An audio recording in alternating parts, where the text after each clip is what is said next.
नमस्कार दोस्तों, आपका फिर से स्वागत है रीजनिंग विद कुमाऊं सर पर। मैं आपका योगेंद्र कुमाऊं आपका आज फिर से एक वीडियो लेकर आया हूँ। छोटे छोटे वीडियो मैंने आपको बताया था, ये ध्यान रखना छोटे छोटे ट्रिकों के। और दोस्तों अपना जो कल से या परसों से यानी कि एक दो दिन के बाद में अपना जो क्लासेस स्टार्ट होगी केवल ग्रुप डी के लिए स्टार्ट होगी। जो ग्रुप डी में आने वाले क्वेश्चन और टॉपिक वाइज होगी। ध्यान देना दोस्तों कि एग्ज़ाम के अंदर किस प्रकार से लगाते हैं, ठीक है। ये छोटे छोटे वीडियो मैं आपको बनाता रहूँगा, बाद में भी आएंगे, लेकिन एक वीडियो तो आएगी आपके पास मैथ की किसकी, जो आपके पास कंप्लीट 40-50 क्लास की जो किसकी होगी, ग्रुप डी के लिए, रेलवे के लिए, ठीक है ना। और एक होगा आपके पास ये छोटे छोटे वीडियो, इसके साथ में ही दोस्तों रीजनिंग की क्लास भी आएगी आपके, ठीक है दोस्तों। तो जल्दी से अपन इन क्वेश्चनों को हल करते हैं कि इस प्रकार के क्वेश्चन को कैसे लगाते हैं, ठीक है। चलो आ जाओ।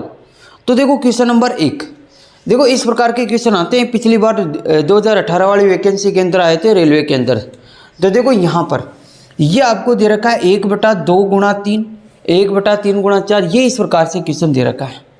इस प्रकार के क्वेश्चनों को किस प्रकार से किया जाता है, पहले इनको काउंट कर लो, 1 2 3 4 और 5। यहाँ पर कितने हैं, 5। तो इसका सॉल्यूशन निकालने के लिए क्या कर लिखोगे, 5 बटे। अब यहाँ पर देखो इधर कि इसके अंदर यानी कि स्टार्टिंग के अंदर छोटा वाला यानी कि पहले जो आ रहा है 2 और लास्ट में कितना आ रहा है 7। पहले 2 लास्ट में 7, तो नीचे आ जाएगा 2 गुणा 7। कटता है तो ठीक है, नहीं कटता है तो 5 बटे कितना आ जाएगा, 14। यही इसका आंसर हो जाएगा दोस्तों, ठीक है। अब इसी प्रकार के क्वेश्चन नंबर 2 देखो। इस क्वेश्चन नंबर 2 में गिनो आप, 1 2 3 4, 4 काउंट हो गए।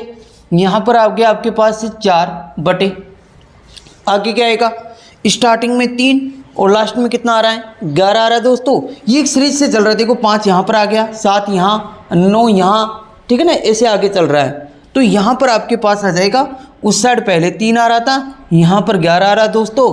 तो आपके पास कितना हो जाएगा दोस्तों, 4/33। ये इस प्रकार से एग्जाम के अंदर लगाना है और जल्दी से आंसर देना, मात्र कुछ ही सेकंडों का आंसर है, ठीक है। इसी प्रकार से देखो आगे क्वेश्चन किस प्रकार के हैं, ध्यान देना। देखो दोस्तों फिर से आपके सामने 3 क्वेश्चन और आ गए। इन 3 क्वेश्चन को भी अपन जल्दी से हल करते हैं। देखो इसके अंदर भी वो इसी प्रकार की सीरीज आ रही है, अब इसके अंदर भी इसी प्रकार की सीरीज आ रही है। तो दोस्तों देखो ध्यान देना, तो यहाँ पर भी अपन वही काम करेंगे, काउंट करेंगे कितने आ रहे हैं, 1 2 3 4 और 5। तो यहाँ पर आ जाएगा बराबर में कितना, 5 बटे, पहले कौन आ रहा है 2, बाद में कौन आ रहा है 17। तो 2 गुणा कितना हो जाएगा 17। तो इसका आंसर हो जाएगा दोस्तों 5/17 दूना 34। ये आपका आंसर हो जाएगा, ठीक है। इसी प्रकार से क्वेश्चन नंबर 4 और क्वेश्चन नंबर 5 का अच्छी तरह से समझना। यहाँ पर 30 आ रहा, अंडरूट के अंदर 30, फिर अंडरूट 30 ऐसे अनंत तक जाए। तो इसको कैसे हल करते, एकदम चुटकियों में। तो देखो यहाँ पर जो अंडरूट आ रहा है, यहाँ पर कितना कितना आ रहा है, 1 आ रहा है। अब जब यहाँ पर 1 आ रहा है तो इस 30 के ऐसे 2 गुणनखंड कर लो जिनका अंतर कितना हो, केवल 1 हो, ठीक है ना। अंतर 1 होना चाहिए। जिसे 30 है, 30 का गुणनखंड कितना हो गया दोस्तों, 1 तो हो गया 5 और 1 कितना हो गया 6। 1 तो हो गया 5 और 1 कितना हो गया 6। तो सर ये जो 5 और 6 इनमें आंसर कौन सा होगा। अगर यहाँ पर ध्यान देना प्लस का आ रहा है तो बड़ी वाली संख्या इसका आंसर हो जाएगा, बस इतना सा का आंसर देना। अगर यहाँ पर माइनस का होता तो छोटी वाली संख्या आपका आंसर हो जाता। तो देखो दोस्तों यहाँ पर ध्यान से समझना। इसी प्रकार से क्वेश्चन नंबर 5 देखो, क्वेश्चन नंबर 5 के अंदर अनंत तक जा रहा है, लेकिन है किसका, ये माइनस का है। तो माइनस का है दोस्तों, तो ध्यान देना यहाँ पर। और इनके अंदर देखो 1 ही है, जब कुछ नहीं हो तो कितना मानोगे 1 जब 1 हैं तो ध्यान रखना यहाँ पर कैसे करोगे, इस 42 के भी ऐसे 2 गुणनखंड करना है जिनका गुणा करने पर 42 आ जाए, लेकिन यहाँ पर अंतर कितना आना चाहिए 1। तो सर यहाँ पर आ गया 6 और 1 7, 7 और 6 6 7 42 हो गया। इनका डिफरेंस कितना आ रहा है 1, और 1 की डिफरेंस चाहिए। तो यहाँ माइनस आ रहा है, तो यहाँ पर जो छोटी संख्या होगी वही आंसर होगा। प्लस होगा बड़ी संख्या, माइनस होगा छोटी संख्या। तो देखिए क्वेश्चन आगे दोस्तों, इसी प्रकार से अगर मान लो कि यहाँ 2 आ जाए, अंडर से बाहर 2 आ जाए, तो वैसे क्वेश्चन भी कैसे होंगे और अनेक ट्रिक से भी अपन देखेंगे। देखो आगे के नेक्स्ट क्वेश्चन।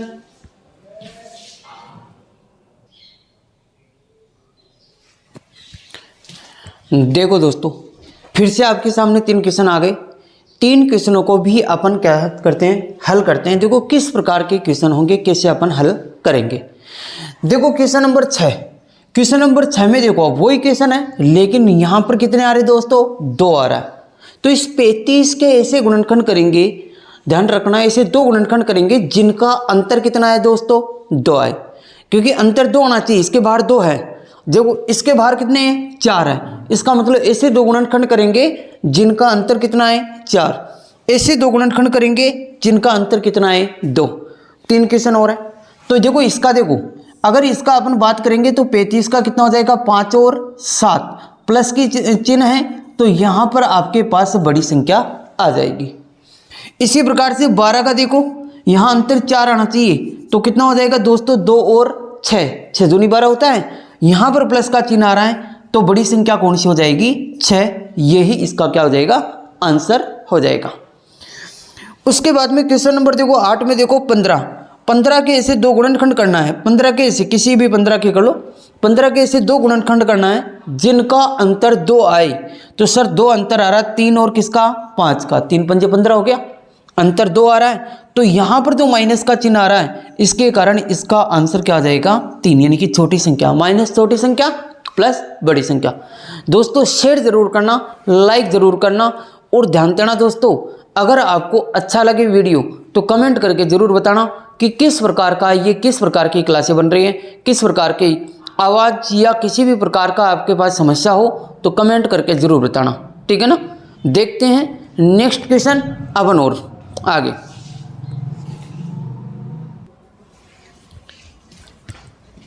देखो दोस्तों, फिर से आपके पास 3 क्वेश्चन और आगे।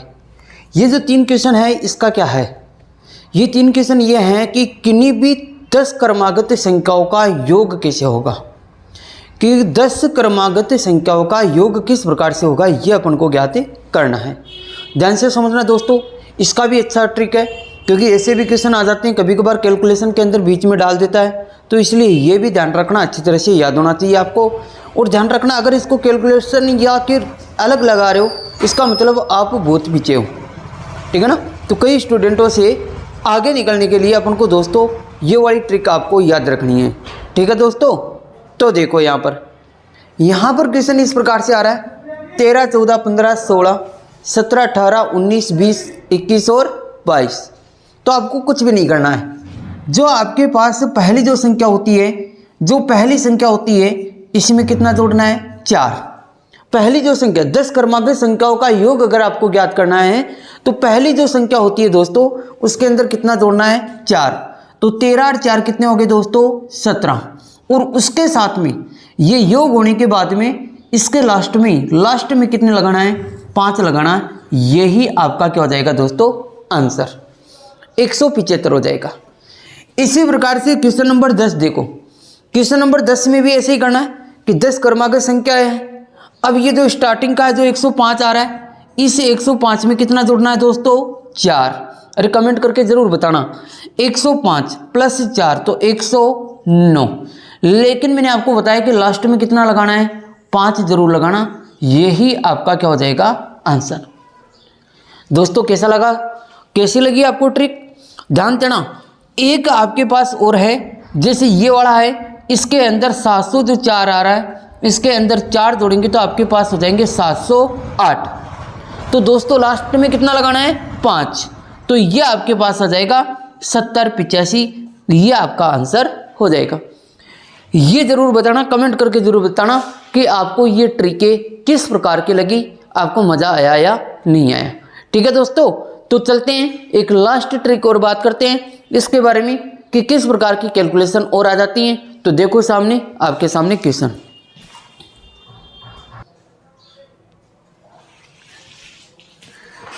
देखो दोस्तों, आपके पास 4 क्वेश्चन और आ गए। 4 क्वेश्चन के अंदर ध्यान रखना 2 ट्रिक छिपी हुई है। इस प्रकार के क्वेश्चन और आपसे पूछे जाते हैं। तो देखो चारों क्वेश्चन अपन देखते हैं। तो चारों क्वेश्चन के अंदर आपको क्या दे रखा है कि 1 से लेकर, ध्यान रखना यहाँ पर प्राकृतिक संख्या यानी कि कितनी भी हो सकती है। अगर 1 से लेकर पूछा जाए और कितना भी योग पूछा जाए तो उसका आंसर कैसे निकालते, एकदम आसान से। अब देखो 1 2 3 4 यहाँ 100 तक दे रखा है। अब इसका योग कैसे निकालोगे, जो 100 होता है इसमें 2 का भाग लगा दो, लास्ट वाली संख्या में 2 का भाग लगाएंगे, 50 आ गया। और ये जो 50 आया इसको एक बार और लिख दो, 1 से लेकर 100 तक की संख्याओं का योग, ये आपका आंसर हो जाएगा। इसी प्रकार से 1 से लेकर 1000 तक के निकालने के लिए बोला जाए दोस्तों, फटाक से आंसर निकालो, ये तो आपका जाना चाहिए। तो 2 का भाग लगाएंगे लास्ट वाले में, तो कितना आ जाएगा 500, और यही 500 एक बार और लगा दो, यानी कि जो आपके पास जितनी बार भाग जाए उसी को एक बार और लगा दोगे तो आपका आंसर हो जाएगा। हो गया क्लियर दोस्तों। अब आपके पास 14 और 15 नंबर का जो क्वेश्चन दे रखा है, वो 14 और 15 नंबर का क्वेश्चन ऐसा क्वेश्चन दे रखा है कि 1 से स्टार्ट हो रहा है, कुछ लिमिट तक जा रहा है, उसके बाद में वापस पीछे से स्टार्ट होकर वापस वहीं आ गया 1 से। देखो जैसे 1 2 3 4 इस प्रकार से चलते चलते यानी कि 24 25 आ गए, फिर वापस 25 के बाद में 24 23 2 1 ऐसे आ गए वापस। तो सर इनका योग कैसे ज्ञात करेंगे, योग जैसे ये है तो इनका योग कैसे ज्ञात करेंगे, मात्र और मात्र सेकंडों का आंसर है, ध्यान देना, अच्छी तरह से समझना कैसे। आपके पास अगर इस प्रकार के क्वेश्चन आ जाते हैं दोस्तों, अरे मजा आ रहा है, वेरी गुड। अगर इस प्रकार के आपके पास क्वेश्चन आ जाते हैं तो जो बड़ी संख्या होती है, जैसे 1 से लेकर 25 तक आए उसका स्क्वायर कर दो, बड़ी संख्या का स्क्वायर कर दो। बड़ी संख्या 25 है, सर 25 का स्क्वायर करेंगे तो 625, यही आपका आंसर आ जाएगा। इनका योग 1 से 25 तक गया, फिर 25 से वापस 24 23 22 21 2 1 आ गया। इसी प्रकार से क्वेश्चन नंबर देखो दोस्तों 15। देखो दोस्तों मैं आपको ये बहुत सहायता है, ये आपके लिए हेल्पफुल रहेगी आपके लिए, ठीक है ना। आपको इसको देखना ना भूले, जरूर देखना है। ऐसे ही छोटी छोटी वीडियो में कैलकुलेशन के लिए लेके आता रहूँगा, कुछ भी हो चाहे ध्यान रखना, परसेंटेज की छोटी छोटी वीडियो बनाते रहूँगा। लेकिन अपन देखेंगे टाइप वाइज, अपन जिसे परसेंटेज के कंप्लीट ग्रुप डी के आने वाले क्वेश्चन, एक्सपेक्टेड क्वेश्चन अपन देखेंगे कि ये आ सकते हैं, इस प्रकार के पिछली बार आए थे, ठीक है ना, उनको मद्देनजर रखते हुए ऐसे क्वेश्चन बनाएंगे अपन और लेकर आएंगे अपन। इसी प्रकार से ध्यान रखना, ये एक वीडियो तो वो आ जाएगी, एक वीडियो ये छोटी सी, कि इनको जरूर देखना ना बोले, नोट्स जरूर बनाते रहना और बार बार प्रैक्टिस करते रहना। तो देखो इसका आंसर 1 से 100 तक जा रहा है, तो यहाँ पर सर बड़ी संख्या 100 है, तो 100 का स्क्वायर कितना हो जाएगा, सर जो 100 का स्क्वायर होगा वो हमारे पास कितना हो जाएगा, 10,000 हो जाएगा। यही आपका आंसर है। तो बताओ दोस्तों, कमेंट करके जरूर बताना कि आपको ये वीडियो कैसा लगा। बाकी के मिलते हैं अपन नेक्स्ट वीडियो के अंदर, लाइक शेयर जरूर कर देना।